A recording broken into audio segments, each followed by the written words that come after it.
Assalamu alaikum dear students. This is me Said Shazia, your concerned physics teacher. Today I am going to present my first lecture on motion and time. Till now we have completed 2 units of physics. First is electric current and its effects, and second light. Today we are going to introduce a new chapter, that is motion and time. In this lecture we will be studying only about the introduction of this chapter.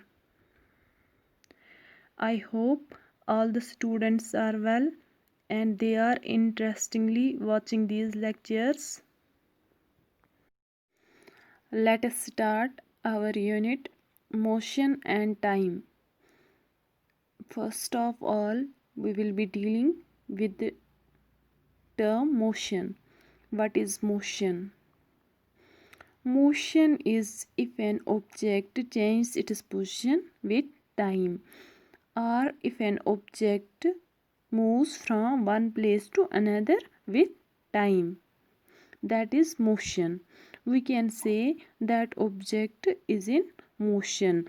Its opposite is rest. When the object is stationary or when the object does not change its position with time, we can say that object is in rest. Here we are dealing with motion. So motion is when an object keeps on changing its position with time, or when an object is moving with respect to time. We can say that object is in motion. You people might have studied about this chapter in class 6th also. There are different types of motions. First is linear or straight motion. That it is that motion in which the object travels in a straight line. When an object moves from one place to another or changes its position with respect to time, but in a straight line, we can say that object is in linear motion. Second is circular motion, in which the object travels along a circular path. If an object travels from one place to another place in a circular path, we can say that object is in circular motion. For example, see, here we have a circle. If an object starts from this point and goes this way like this and moves on this path, we can say that object is in circular motion because it moves on a circular path. If an object travels along a straight line, we can say that object is in linear motion. Then there is curvilinear motion. It is that motion of an object in which the object or any body moves along a curve. जिसमें कोई भी object move करेगा along a curve, उसको हम बोलेंगे वो है curvilinear motion. These are actually the types of linear motion. What is linear motion? The motion in which the particles move from one point to another in either a straight line or a curved path. The linear motion depends upon the path of the motion. It is further divided into rectilinear motion and curvilinear motion. I have already discussed rectilinear motion is when the body moves along a straight line, and curvilinear motion is when the path of the body or path of the motion is curved. For example, इसमें कौन सी examples आती हैं? Linear motions like motion of a train or football या motion of car on a road. These are examples of linear motion. And there is another type of motion, that is rotatory motion. Rotatory motion is that motion that occurs when a body rotates on its own axis. When a body rotates on its own axis, उसको हम बोलते हैं rotation. जैसे आपने देखा होगा globe, उसमें एक एक्सिस होती है from north pole to south pole. वो जब हम उसको घुमाते हैं उसको बोलेंगे हम रोटेशन. वो जो है वो है example of rotational motion.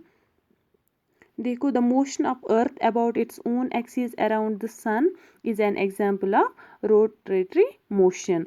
While driving a car, the motion of wheels. अगर हम गाड़ी चला रहे हैं तो मोशन ऑफ व्हील्स जो है वो भी क्या है, rotary motion. And the steering wheels about its own axis is an example of rotary motion. You have studied these types of motion in class 6th actually, but I am trying to make a revision of it.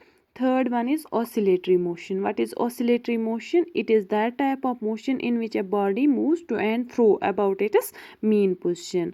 Examples of oscillatory motion are when a child on a swing is pushed, the swing moves to and fro about its mean position. जो हम बोलते हैं इसमें swing में जब हम child को रखते हैं, जो वो टू एंड फ्रो मोशन करता है, बैक एंड फोर्थ मोशन करता है, उसको भी हम क्या बोलेंगे, ऑसिलेटरी मोशन. ठीक है. The pendulum of a clock, जो क्लॉक में पेंडुलम होता है वो भी क्या, कौन सी मोशन दिखाता है, ऑसिलेटरी मोशन, क्योंकि वो बैक एंड फोर्थ जा रहा है about it is mean position. ठीक है.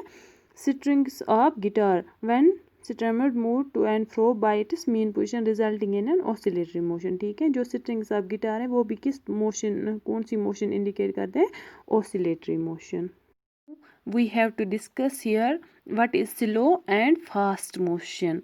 If an object covers a particular distance in less time and another object covers the same distance in more time, अगर किसी बॉडी या किसी ऑब्जेक्ट को ज़्यादा टाइम लगता है कोई पर्टिकुलर डिस्टेंस कवर करने में और दूसरे ऑब्जेक्ट को वही डिस्टेंस कवर करने में कम टाइम लगता है, तो हम बोलेंगे जो पहला ऑब्जेक्ट है वो स्लोली मूव कर रहा है और दूसरा ऑब्जेक्ट जो है वो फास्ट मूव कर रहा है. दैट मीन्स हम बोलेंगे जो पहला ऑब्जेक्ट है वो स्लो मोशन में और दूसरा ऑब्जेक्ट जो है वो फास्टली मूव कर रहा है.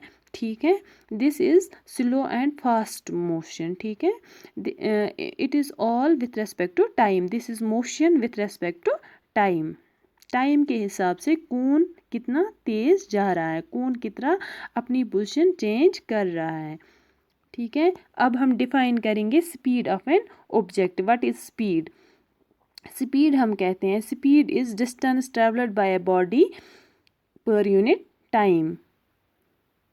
एक ऑब्जेक्ट या एक कोई भी बॉडी कितनी डिस्टेंस ट्रेवल करती है, कितने टाइम में, per unit time. With respect to time a body, any body or travels how much distance is traveled by an object or any body with respect to time. Time के हिसाब से एक body कितनी distance cover करती है उसको हम speed बोलेंगे. ठीक है.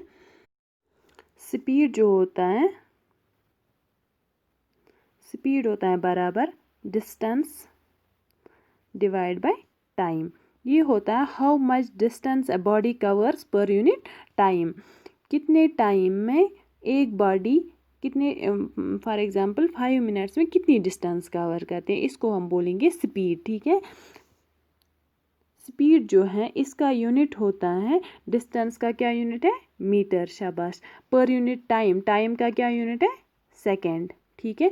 दैट मीन्स स्पीड जो है इसका यूनिट आएगा मीटर पर सेकेंड. ठीक है. यहाँ से पता चला कि स्पीड जो है इसका यूनिट है मीटर पर सेकेंड. ठीक है. इसका ऐसा यूनिट है मीटर पर सेकेंड. अब हमारे पास स्पीड जो है इसके कौन कौन से टाइप्स हैं. ठीक है.